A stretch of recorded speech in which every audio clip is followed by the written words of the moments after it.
Good morning, good afternoon, good evening everybody. This is a kind of WhatsApp vlog. No, it's not. Welcome to a little bonus video. Not a WhatsApp vlog, but a kind of unboxing and another woohoo, look what I got in the post kind of video. I am mega excited about this. Gone and got myself a drone. Yeah, that's right, a drone. I got a drone. Got a drone. Yeah, Obi's almost as excited as I am. Whoa, there you go, broken my drone. After a weekend of watching the Cycling Hub chaps playing around with their drone and just the phenomenal footage that came from it, it took me about 30 seconds to decide I'm getting one. And I've been meaning to upgrade my GoPro anyway, because I have the very early GoPro Session, which has no stabilization, very poor low light pickup. This is all comparative, by the way, so it's actually still a half decent little camera, but certainly based on compared to the latest generations, it's lacking quite considerably. So the latest GoPro, the Hero 6 Black, was the direction I was thinking of going in anyway, which led me to the GoPro Karma. So that includes the Hero 6 Black camera, a kind of gimbal stick, which I forget the name of it, but it's a very it's like a handheld gimbal pole thing that stabilizes your movement, so you can be doing this with your arms and the camera theoretically will stay nice and smooth and steady. The drone itself, and what I thought would be like quite a neat compact little backpack for carrying it all around, but it's actually like a small suitcase, so I'm going to have to rethink how I lug this thing around France when we go to Mont Ventoux, which is the main reason for wanting this, because obviously any regular viewers to my vlog will know that 90% of it is me sat in a pain cave on Zwift, so a drone is kind of surplus to requirements. But the Mont Ventoux trip in May will it'll just be a visual feast with this bad boy. So that's enough waffling. I'm going to open it up, see what we got. Bring this closer to you guys so you can actually see what I'm looking at. So yeah, it's a big old beast. This is why I thought it was like a really portable sort of backpack that would be easy to lug around, because that's the picture I've seen of the bag, and it was hard to gauge the scale. So that looks pretty manageable while you're on a bike, but when you put it next to me, alright, I've got a pretty small head, but there you go, gives you an idea of how big this thing actually is. So in terms of portability, right, let's have a look inside. Scissors. Alright, so there you go, that is basically the contents from the case. I laid it out on the floor to get a proper look. The unit itself is definitely bigger than I was expecting. I'll show you with my hand. That gives you any kind of gauge. Actually, most of you know the size of a GoPro, so there you go, just to compare the actual GoPro to the size of the drone. It's pretty big and it's pretty heavy, but I'm hoping that will mean that makes it also pretty stable in windy conditions. The controller looks very basic. Oh hello, you can see me in the reflection. It looks very basic actually for what it is. Sort of PlayStation type controller.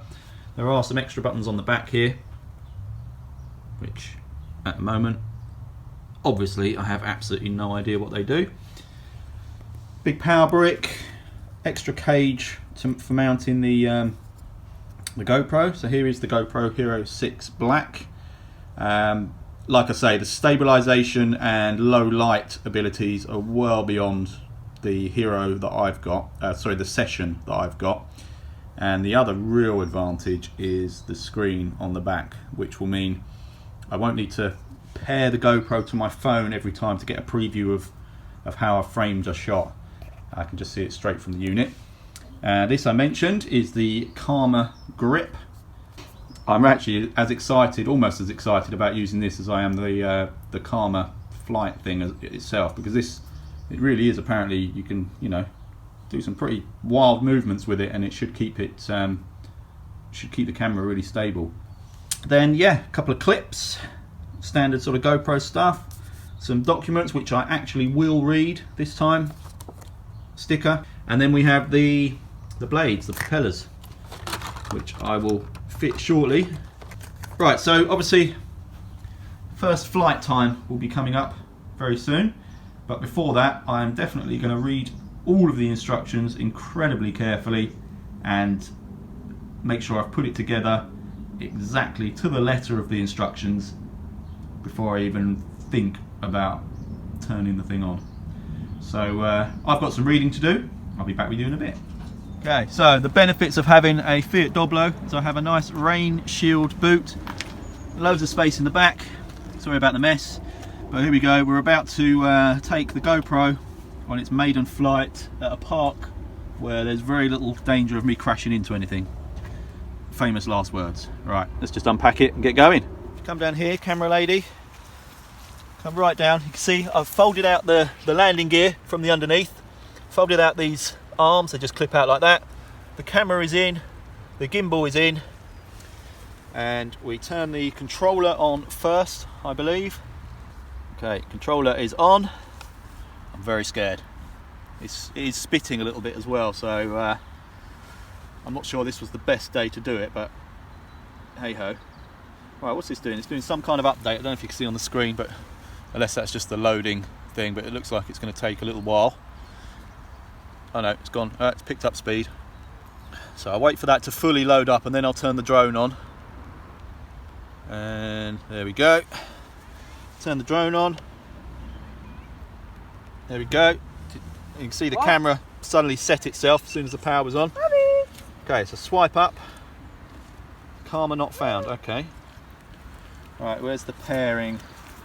Right, connect. Pairing. There we go, paired with Karma. Okay, so now, there we go, right, so you can see I've now picked up the camera. Acquiring GPS location. Okay, controller is now acquiring GPS at 50%, 60, 70.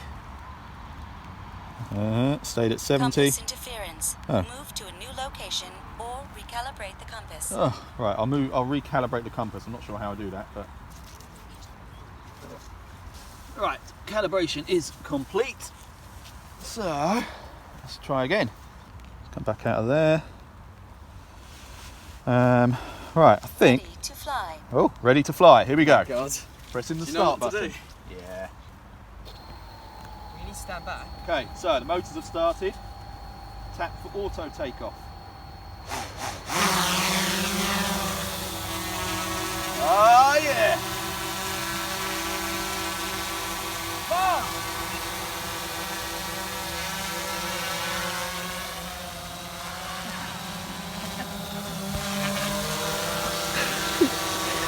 Get it! Going up.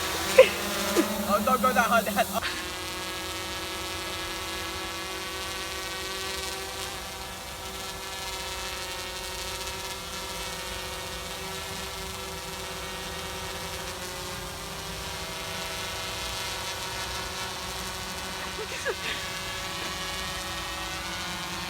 If I get the camera to look at us.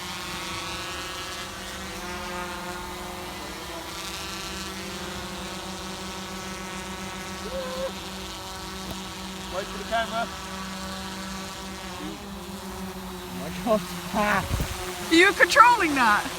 Okay. Dad, where are you going? No.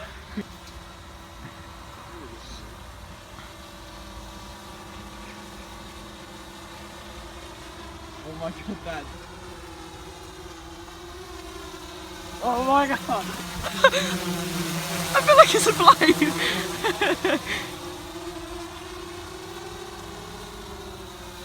Can you get it back? Can you get it down?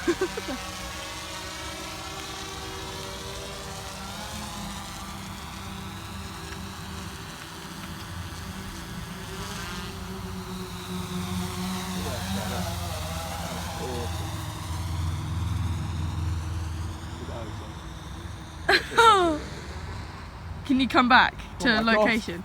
Can you come back to original location? Yeah. And watch out for the birds. Pan it round to us. Can you imagine if a bird came and took it?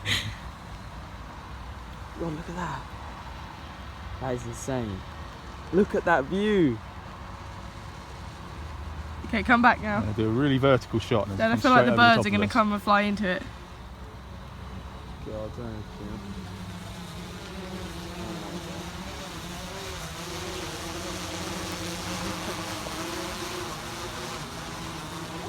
you weren't really paying attention there. You didn't help.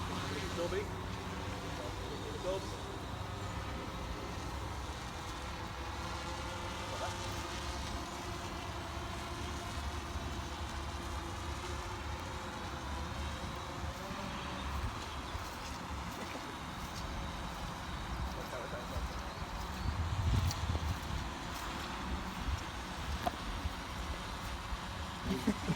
The dob. Land it on Dobby. No.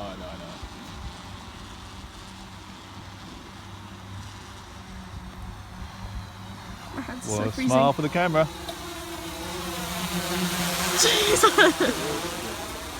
Right, so I'm doing the auto return to launch point now, and it looks like it's going to be absolutely spot on. It's bringing it down really nice and slowly. Very slowly, in fact. We stopped at 25 feet up in the air. Here we go. 19, 17, 16, and touchdown. That is the coolest thing ever. Oh, right.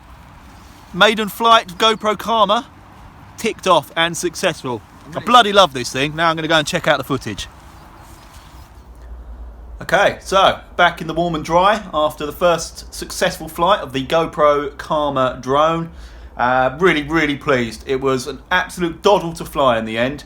I was really nervous about it, but turned out to be very straightforward.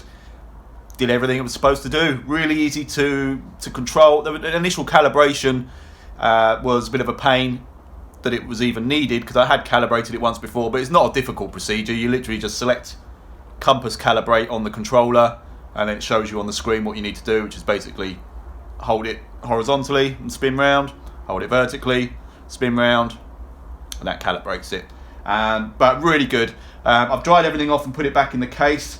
All fits in perfectly, even with the propellers on. I'll show you now actually. Let's bring this down there so you can see everything's back in. I've even got a power bank. The GoPro itself could actually still be comfortably slotted into the cage, just to free up even more space for if for example you had spare battery or something. I'm sure that could fit along there. The actual battery is inside the drone unit itself at the moment. The controller, right, some of those controls that I was unsure of before. Obviously you've got your basic drone controls for rotation, up, down, forward, backwards, and start, stop, start the motors, and then you get the screen is touch screen, so you then get an auto launch touch screen box come up on the screen. This button here is the auto landing. Gives you two options: one to return to its original starting point, or the second one to return to where the controller is currently located. So if you've started flying it at the bottom of the hill, walked up to the top of the hill, but don't really want it to go and land back at the bottom of the hill, it will locate where you are with the controller, and it will come and land there basically. On the back we have the mode button and a chapter marker button, so that will mark important segments or positions within your filming, and basically big red record button. Mode button obviously changes from time lapse to photo, video, and whatever modes the GoPro itself actually has. And then you have this wheel here, which very simply and intuitively controls the, well, let's just get focus, controls the pitch of the camera, and it works really nicely because it adjusts the speed of the tilt of the camera depending on how aggressively you move the dial. So you can get really slow tips, or if you wanted to suddenly dive the camera down, you just dive that dial down, and boom, the camera follows. So really straightforward, really good. I'm very pleased with it. It's nice having the audio instructions coming out as well. Obviously letting you know that it's ready for flight, or it's currently in auto landing procedure, or whatever it may be. All helps. Right, so tuck that back in. There you go. As you can see, everything neatly tucked away back inside this small family suitcase. But no, it's good. I certainly am not going to be riding up Mont Ventoux with this on my back, but it will be great for carrying around in the car, or even you could go on long walks on it and stuff. It's not that bad. It's just not something you'd want on your back doing any kind of significant cycling. So there we go. Right, so I hope that has been of some interest and of use to some of you guys. Anybody that's interested in getting either the GoPro Karma or other brand drones are available. In actual fact, I will just say I'm not going to get involved in any kind of comparison, because that's the first drone I've ever used, and only the second drone I've had any experience of at all. And the other one was the DJI Mavic Pro, which, in all fairness, looked absolutely phenomenal. Camera quality was incredible. It's much more compact and portable. Beautiful little machine. The main reason, as I mentioned, for getting the Karma for me was that I was looking to upgrade the GoPro anyway, and as a package this made more sense. Getting the gimbal, the GoPro and the drone all in one bag for less than £1,000 represents pretty good value, I'd say, for this kind of bit of kit. But there we go. So I'm not going to get in an argument about which is best, each to their own, but I'm certainly very pleased with my purchase. So hope you enjoyed that. Thank you very much for watching, and I will catch you all soon. Ciao.